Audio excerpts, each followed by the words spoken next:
안녕하세요. 도리사랑 한실장입니다. 요즘 날씨가 많이 덥기도 하고 휴가철이기도 하잖아요. 저도 며칠 전에 가족들과 함께 일본에 여행을 다녀왔었는데요. 제가 여행 중에 갑자기 생각나는 게 저희 신라님들도 분명히 신부님이 한국에 나오시면 국내 여행뿐만 아니라 해외여행도 가고 싶으실 것 같은데 신부님들과 함께 어느 나라를 방문하면 좋을까, 할 수 있을까를 고민해 보다가 그에 관련된 영상을 찍게 되었습니다. 혹시 대한민국 여권 파워가 세계 몇이나 되는지 아시나요? 제가 찾아보니까 2025년도 기준 헨리 여권 지수에 보면 대한민국 여권은 세계 2위에 랭크되어 있고 190개국에 비자 없이 여행이 가능하다고 나와 있더라고요.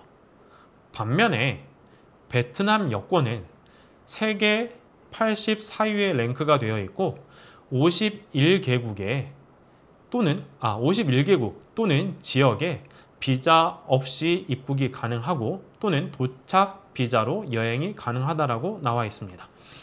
신부님들이 결혼 후에 F6 비자를 받아서 한국에 입국을 하시는데 한국에 입국하신 이후에 신랑님들과 가장 먼저 하는 일이 무엇인지 아시나요? 제가 알기로는 제일 먼저 하는 일은 외국인 등록증을 신청하십니다. 외국인 등록증을 신청하셔야 실질적으로 한국에 입국해서 지내시는 동안 별 불편함이 없으시잖아요. 외국인 등록증이라는 것은 신부님이 한국에서 합법적으로 거주하고 있음을 증명하는 신분증 같은 것입니다. 하지만 외국인 등록증을 받았다고 해서 국적이 바뀌는 것이 아니기 때문에 신부님은 여전히 베트남 여권을 사용하시게 됩니다. 따라서 신부님이 한국 국적을 취득해서 대한민국 여권을 받지 않은 이상 해외여행을 가기 위해서는 베트남 여권으로 비자 없이 갈 수 있는 나라를 선택하시는 게 가장 간단한 방법입니다. 베트남 사람들이 주로 여행 가는 곳들을 보니까 싱가포르나 캄보디아, 태국 이쪽을 많이들 가시더라고요. 근데 그러한 나라들을 제외하고도 아세안 국가들은 대부분 비자 없이 여행이 가능합니다.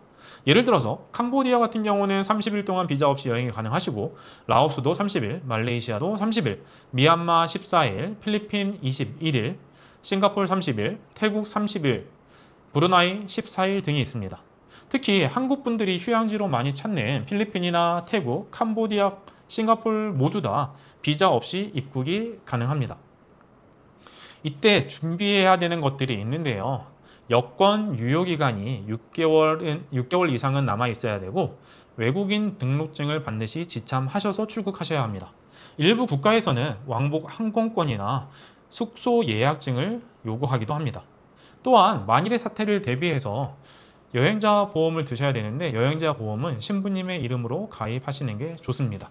이러한 기본 서류들만 잘 준비하시면 아무 문제 없이 여행을 즐기실 수 있으십니다. 근데 만약에 제 와이프가 베트남 분이시고 제가 와이프와 함께 휴가를 해외로 나가고 싶다 그러면 저라면 다낭, 나트랑, 푸꾸옥 같은 베트남 유명 휴양지 먼저 가볼 것 같습니다. 이번 6월 달에 결혼하고 온 신랑님이 계시는데 8월 달에 전통 혼례를 하기 위해서 다시 베트남에 재입국하시는데 그때 기간을 좀 길게 가세요. 그렇기 때문에 신부님과 같이 푸꾸옥에 여행을 갈 계획이라고 말씀하시더라고요. 사실 베트남 분들도 베트남에 유명 휴양지가 여러 곳 있지만 그런 휴양지를 못 가본 분들도 상당히 많거든요. 그런데 신부님이랑 같이 이런 곳을 여행한다고 하시면 언어 걱정하실 필요 없고 가이드가 따로 필요 없고 자유롭게 여행할 수 있다는 게 상당히 큰 장점입니다.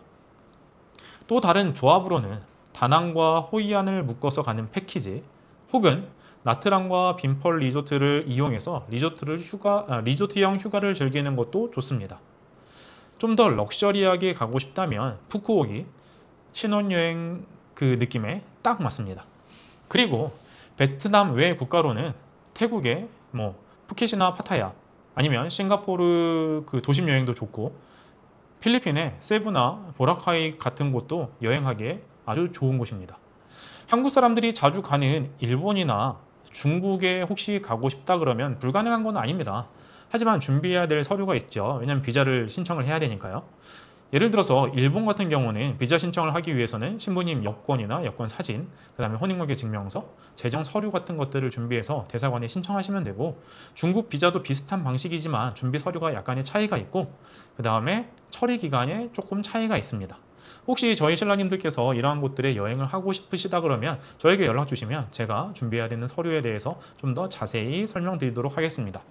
정리해보면 베트남 신부님과 해외여행을 가기 위해서는 동남아 중심 휴양지가 가장 편리하고, 신부님이 한국 국적을 취득해서 한국 여권으로 바뀐 이후에는 신랑님과 함께 전 세계 어느 곳이든 여행이 가능합니다.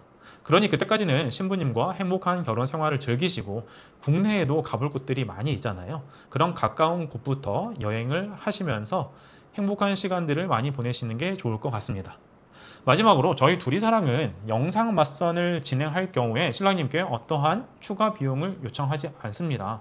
혹시 영상 맞선이 궁금하시거나 영상 맞선을 경험해 보시고 싶거나 국제 결혼에 대해서 궁금한 부분이 있으시다면 언제든 연락 주시면 성심성의껏 답변 드리도록 하겠습니다. 더운 날씨에 건강 유의하시고 저는 다음 영상으로 찾아뵙도록 하겠습니다. 감사합니다.